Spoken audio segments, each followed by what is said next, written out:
mesdames et messieurs, ici Chaz sur la chaîne secondaire Série Chaz le Phénix pour vous parler des spoils de One Piece. Et déjà, grande nouvelle, j'ai retrouvé mes lunettes. J'avais perdu cette paire de lunettes noires, je sais que tout le monde s'en fout, mais c'est pas grave, hein. Moi ça me rend heureux. Donc on va passer directement, donc voilà, au spoiler du chapitre 1067 qui risque de ne pas énormément plaire parce que en fait, c'est vrai que niveau révélation, les autres chapitres étaient peut-être un peu plus puissants, voire beaucoup plus puissants.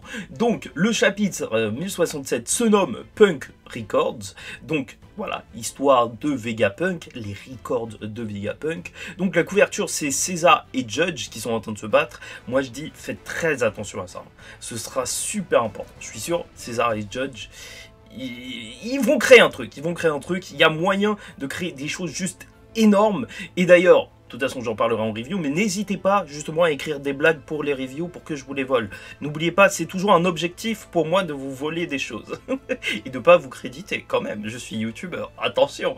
Et donc Vegapunk est né en tant que génie, mais il est aussi utilisateur du fruit Brain qui lui permet d'avoir un stockage illimité de connaissances. C'est pourquoi il a une tête massive.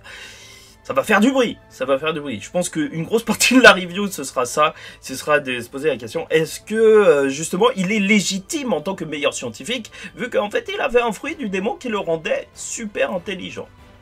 Ce serait une grosse question, hein, parce que il y a d'autres choses qui rentrent en jeu, mais quand même, ça peut baisser en fait justement notre interprétation, notre connaissance par rapport à tout ce qu'il a fait, à tout ce qu'a fait le personnage. Donc le titre fait référence à la partie supérieure d'Egghead, à l'intérieur de l'œuf.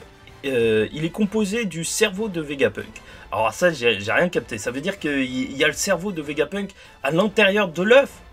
C'est un truc de zinzin ça. Est-ce que... non, bah non. Est-ce que Vegapunk serait né dans l'œuf de Roger? Je ne sais pas. C'est très bizarre de toute façon. Le robot antique a été créé au siècle oublié. Il y a 200 ans, il a attaqué le gouvernement mondial. Bon, ça c'est assez intéressant. Assez étrange aussi, il y a 200 ans, je pense que c'est une erreur. Et donc sûrement que ça a eu lieu justement durant le siècle oublié, ce robot géant. Est-ce que vous pensez que ce robot géant, ça pourrait être plus juste qu'un simple robot? Arme antique ou autre? Comment ça se fait que ça ressemble à un Oni, tu vois? Enfin, aux créatures genre comme Oz Junior et tout. C'est bizarre, c'est bizarre. Après, voilà, on reste, pour l'instant, on dit rien de trop bizarre, hein. On attend les reviews. Donc, le CP0 arrive sur Egghead. Il dit qu'il est ici pour ramener Séraphin Kuma, mais l'accès lui a été refusé. Ok. De toute façon, le CP0, on sait très bien qu'ils vont faire quelque chose dinguerie. Là, vu qu'on apprend qu'il y a le cerveau de Vegapunk dans l'œuf, peut-être même qu'ils vont juste péter l'œuf, je ne sais pas. Et à la fin du chapitre, le vrai Kuma a que des traves, se lève, commence à courir quelque part.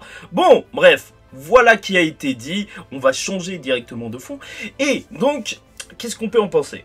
C'est vrai que c'est assez léger et en même temps assez gros. En fait, c'est plus un chapitre pour te poser certains éléments, justement pour que par la suite, ça va exploser. Là, l'arrivée du CP0, Kuma qui se met en action, on ne sait pas comment. Peut-être que Luffy va voir vraiment son père, je ne pense pas, mais en vrai, on est à la saga finale, donc il faut bien qu'il le voit au bout d'un moment. Est-ce que Kuma va se ramener? Est-ce qu'il avait un ordre pour protéger Vegapunk si le CP0 se ramenait? Beaucoup de mystères.